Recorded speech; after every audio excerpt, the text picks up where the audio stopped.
বাজার থেকে ট্যাংরা মাছ নিয়ে আসছে। ট্যাংরা মাছ কেটে আজকে রান্না করবো ধুন্দুল দিয়ে। শুরু করে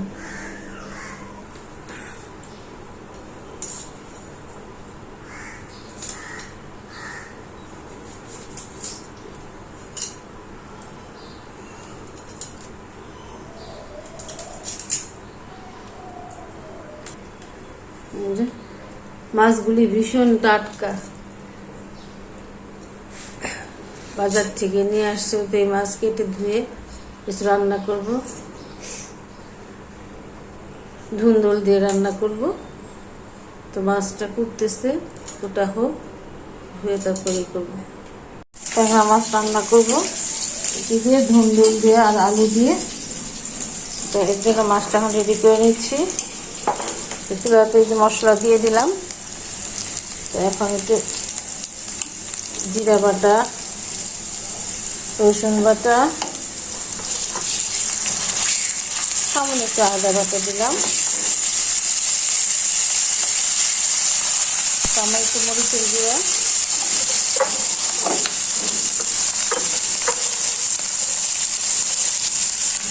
হলুদের গুঁড়া,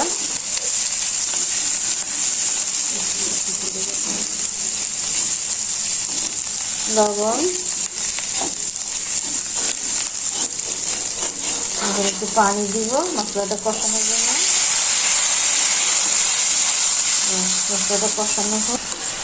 যেমন মশলাটা কষানো হয়ে গিয়েছে, তো এখন আমি যে ট্যাংরা মাছটা দিয়ে দিচ্ছি।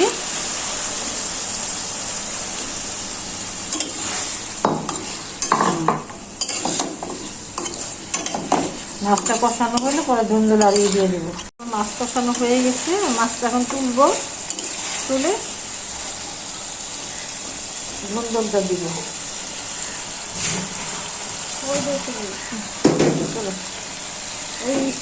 আরে তুলো, কেন অসুবিধা কি?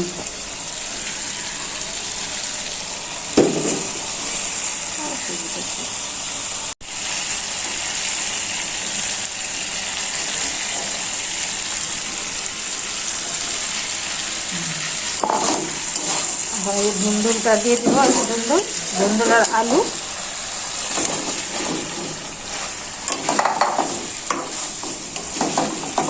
এই যে আমার ধুন্দুল সিদ্ধ হয়ে পানি উঠে আসছে। তো আমি এর মধ্যে সামান্য একটু পানি দিয়ে মাছটা দিয়ে দিব। এই যে কষানো মাছ আমি দিয়ে দিচ্ছি। দিয়ে দেব একটু। ধুন্দুল দিয়ে মাছের ঝোল রান্না।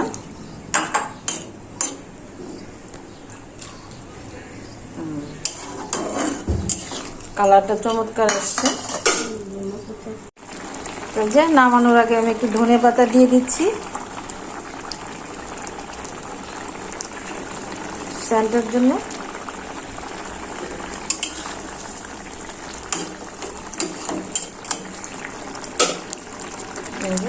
তরকারি রান্না ডান।